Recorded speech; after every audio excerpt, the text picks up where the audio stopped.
Γεια σας, είμαι ο Στράτος και θα σας παρουσιάσω τη νέα και πιο βελτιωμένη έκδοση του κατασκοπευτικού οχήματος με το Raspberry Pi που είχα φτιάξει στο παρελθόν. Τώρα μπορείτε να δείτε στην οθόνη σας ένα link που θα σας οδηγήσει στην πρώτη έκδοση του κατασκοπευτικού οχήματος για να δείτε πώς ήταν. Οπότε, πάμε να δούμε πώς είναι. Όπως βλέπετε, έχω αντικαταστήσει τις ελπίστριες με 4 τροχούς, μπρος και πίσω, το οποίο αυτό δίνει περισσότερη ευελιξία στο όχημα για να κινείται πιο ελεύθερα στο χώρο. Κατά τα άλλα είναι ακριβώς το ίδιο, έτσι. Παραμένουν τα ίδια χαρακτηριστικά, φυσικά το Raspberry Pi που έχουμε, έτσι, ωραία. Η κάμερα, η web κάμερα που έχουμε για να παρακολουθεί το χώρο, το τσιπάκι, το L293D που ελέγχει τους τροχούς να πηγαίνουν μπροστά πίσω και να κινούνται. Και εντάξει, μια μπαταρία που έχουμε εδώ για να φορτίζει και να δίνει ρεύμα για τους τροχούς.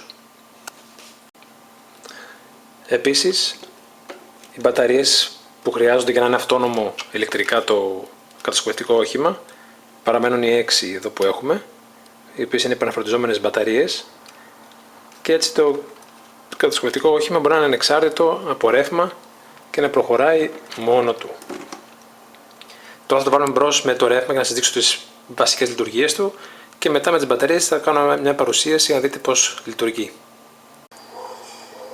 Λοιπόν, έχουμε βάλει στο ρεύμα το κατασκοπευτικό όχημα και έχει ξεκινήσει. Όπως βλέπετε, και το Wi-Fi λειτουργεί για να παίρνει και να δίνει τις εντολές.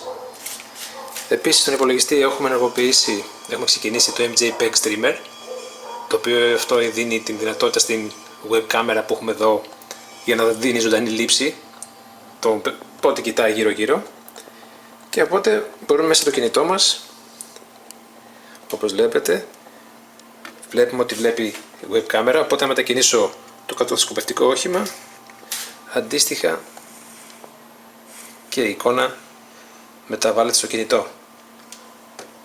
Οπότε τώρα μπορούμε, αν θέλουμε να ξεκινήσει μπροστά το κατασκοπευτικό όχημα, θα κάνουμε μπροστά, οπότε και δύο τροχοί, δύο servo motors ξεκινάνε, παίρνουν την εντολή, stop, πίσω,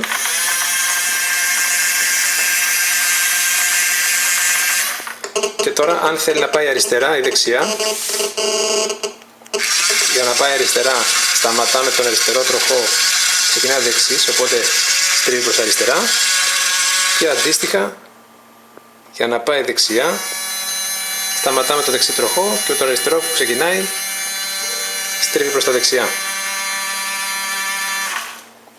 Και έτσι έχουμε όλες τις δυνατότητες του Raspberry Pi και του οχήματος μέσα από το κινητό μας, και πάντα ο έλεγχος γίνεται μέσα από το Wi-Fi, έτσι πάντα, και οι δυνατότητες παραμένουν οι ίδιες, απλώς τώρα είναι πιο ευέλικτο. Λοιπόν, τώρα στην επόμενη φάση θα βάλω μπαταρίες και θα το οδηγήσουμε στο σπίτι να το δείτε πώς λειτουργεί.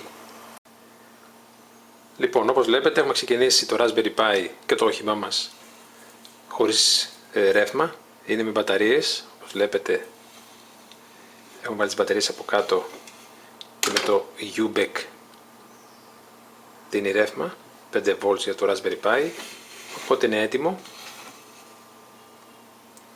Και τώρα μέσα από την εφαρμογή μας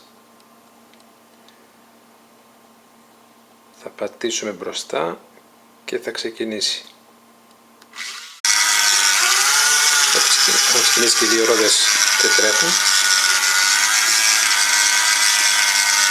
Οπότε την εφαρμογή μας πάλι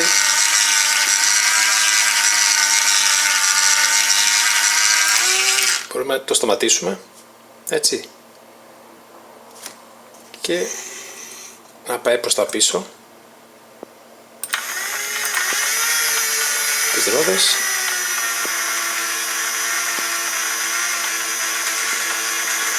Βλέπετε το Wi-Fi, έτσι, εδώ το στικάκι πως μεταφέρει τις πληροφορίες για να πάει μπρος και πίσω. Σταματάμε και αντίστοιχα δεξιά και αριστερά. Οπότε αυτό είναι το προτζεκτάκι μας, και φυσικά η νέα και ανανεωμένη και βελτιωμένη έκδοση του κατασκοπευτικού οχήματος, το οποίο μπορείτε να χρησιμοποιήσετε σπίτι σας ή στο εξοχικό σας για να παρακολουθείτε το σπίτι για κλέφτες ή να κατασκοπεύσετε το κατοικίδιό σας ή να κάνετε κάποια πλάκα σε ένα φίλο σας. Λοιπόν, οπότε μέχρι το επόμενο project που θα φτιάξουμε θα τα ξαναπούμε. Γεια σας!